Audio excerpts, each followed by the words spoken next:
Sticks and stones may break my bones, but words will never hurt me.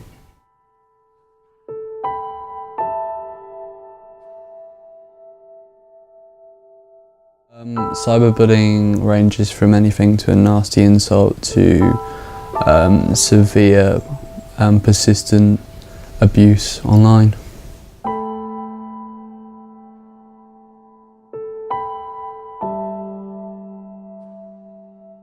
If one person would have stuck up for me, I think I would have had a completely different experience. It scares the hell out of me, yeah. It's just so easy. I wish I'd told my parents and all that stuff. You know, people are saying like, you're such a bitch, no wonder your dad left your mum and stuff like that. Why would anyone want you? If it's continuous, it can really destroy you as a person. And at a young age, you can't really realise that.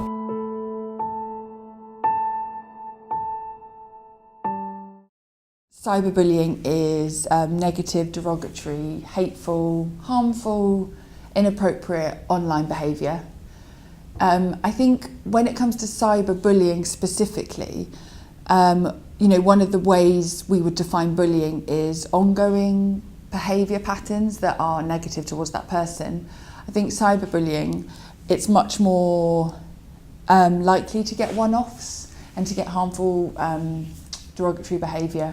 So I think bullying and cyberbullying differ in terms of length of time.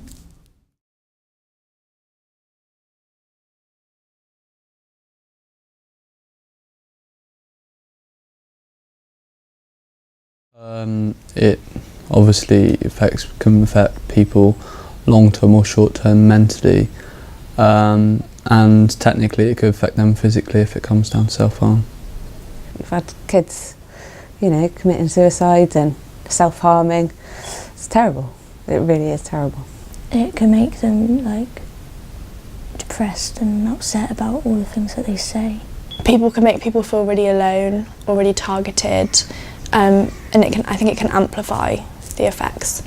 And I think if someone feels anxious or down, feels like they can't talk about it, that's going to make things worse for them.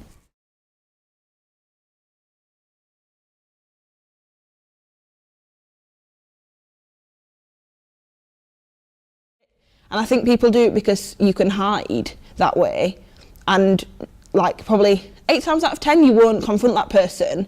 You know, like all the trolling online and stuff, you don't really ever come face to face with that person.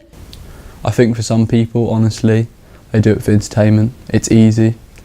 A lot of it's anonymous nowadays, and it's a shield. You can be at any distance from anyone. You could be anywhere. You could log in someone else's account, or you can make an anonymous account. They wouldn't know who you are. So it's just easy. It's too easy. Going back to when I was younger, when I was at secondary school, mobile phones only just sort of started being something that teenagers had. And even then it was only a few were really lucky, and you had the old Nokia or Motorola brick type phone. So it wasn't that easy. We didn't have apps and all that stuff. But it's just far too easy now. It's, you know, everyone's got a little computer.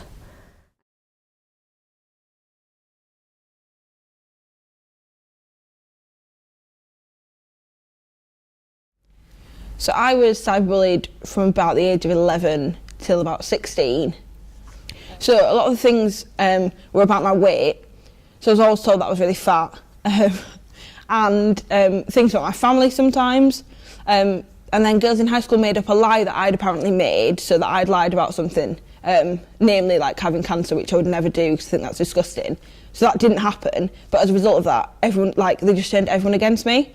My parents broke up when I was 9, and I'd always been a very strong person until I had a lot of people saying different things. And someone on Ask FM said to me, "You're the reason your parents broke up."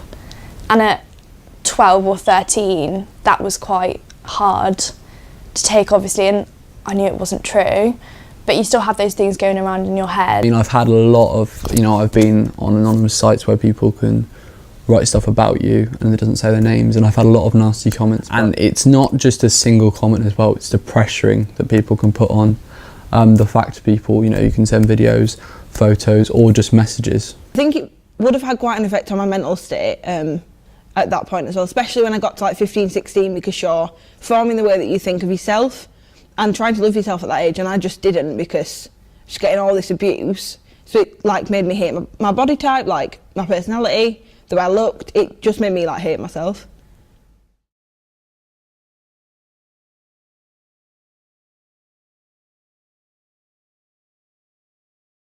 So I am Ellie, and I am the community support manager here, so I'm in charge of all the support requests. And I work for Ditch the Label. We are an anti-bullying charity specialising in supporting young people going through bullying and cyberbullying. The age we really focus on is 12 to 25.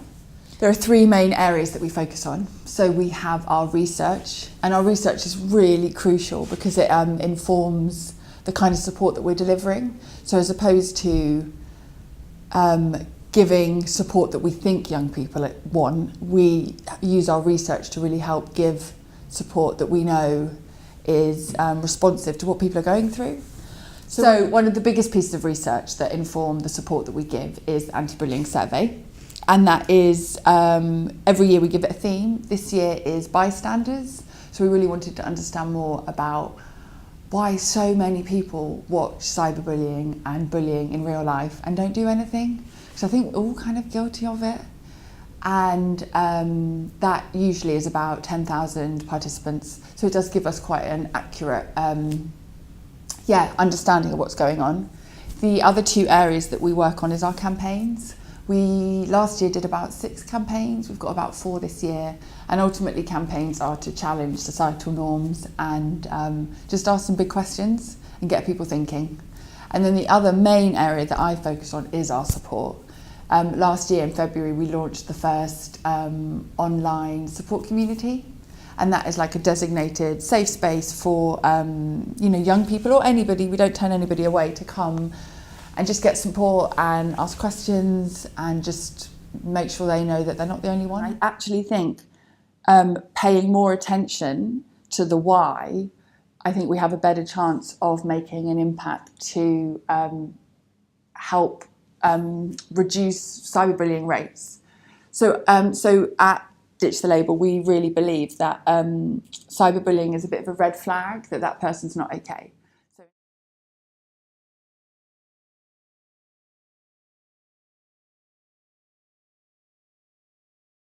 I think there's a lot of pressure on girls with looking right, acting right, but I think that's changed a lot recently.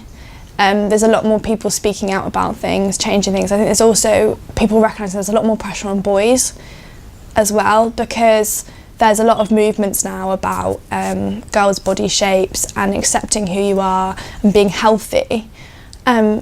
But there's not as many things about boys, and things are starting to emerge about saying about men's mental health and about speaking out and about how many people are affected by things. I think girls just naturally just want to go against each other, but we actually should all be standing together and supporting one another. Young girls especially, and I'm going to generalise a bit now, I think they experience a huge amount of appearance-based bullying and interest-based bullying, which is all to do with fitting in and the peer group.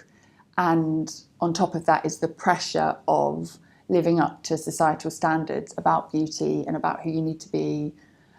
And I think social media adds that whole other element in terms of followers and feeling good enough and just the comparison. And I think because of that pressure that people all experience, I think that causes people's behaviour to get to become really challenging towards each other, because they're all trying to figure out who they are in a very, very sensitive and confusing environment. I feel that for a lot of boys it's harder talking about mental health issues like that because of just the stereotype they've been given since they're young. It's more, people are more used to seeing girls cry, which isn't right, but I feel that is the thing, that you don't see a lot of boys cry. And though we've got to this day and age, I don't feel that that's very common, and I don't think a lot of boys would talk out about it because they'd feel more ashamed of themselves. And I think that's total wrong, but I think it definitely is more common for boys not to talk about it.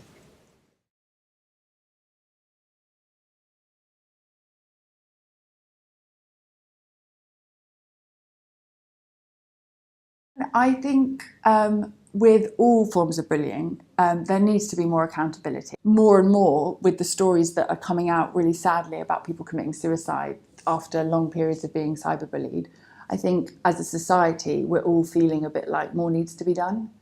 And I do think the government need to take action and steps and really look at what is current legislation and how can we protect and support people and send the message that cyberbullying isn't okay and does have a very real impact on people's lives. Everyone can learn. I feel the fact that a lot of people, it's not talked about as much. I think if that was more talked about, maybe it could be criminalised. I feel like a lot of cases are extreme and a lot of cases probably will be criminalised, but I think that definitely if it's an extreme case, then definitely. There should definitely be some sort of ramification, even if it's from the app itself, it blocks users or, you know, some sort of way of shutting it down. It's hard because the internet's such a big place, and I don't think anyone can really police that because people are always going to find a way to put things. But I think platforms where people make anonymous comments or whatever, I don't think that should be okay unless there's a really strict policing system which is put in by the people who are running the network. Most teachers don't help as much, they just say it's not any of their business because it's out of school, and they don't feel comfortable with talking to parents. Like the teachers are like the only thing they can really talk to. When it's not physical and it's not something someone sees, it can just happen again and again. And people can make accounts and do these things anonymously. So I don't think I've got the amount of help that I deserve, but I don't actually know how much help you can get for that kind of thing. Everything starts with education. I think preventing things starts with helping people to learn and understand more about the effects that has. And I think people need to be understood about why they're doing something, because I think maybe sometimes kids might start bullying because they've been bullied. There might be something going on at home. Sometimes there needs to be more understanding into the situations.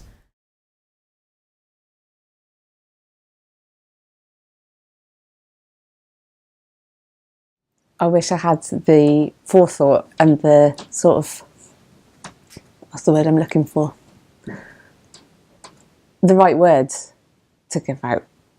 I just don't, just report everything, don't keep anything, hidden. Sign off a lot of the time. Someone hasn't got the power over you if you step away from it.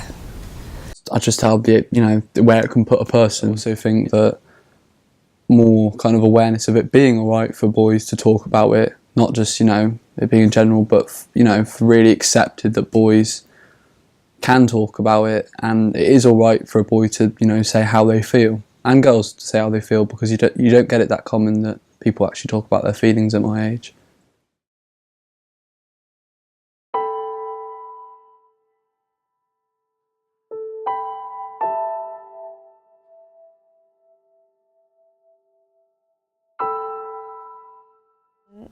I'd say all of that contributed to a breakdown in my mental health. I hope that they've learned from it as they've grown up, and I hope that some of them that have children now would never want their children to feel the way they made me feel at such a young age. So I would say kind of thank you. Cyberbullying is very real, and it is having a devastating impact on a lot of young people's lives, and just get support. Please don't feel alone with it. And at Ditch the Label, you can get that support, and it's non-judgmental. We're just here to listen. We're not here to tell you what we think you should do. We want to help you figure out how to get to a better place, and that it doesn't last forever. I know from my own experiences when I was going through it, it feels like it's never going to end, but it does, and just don't give up.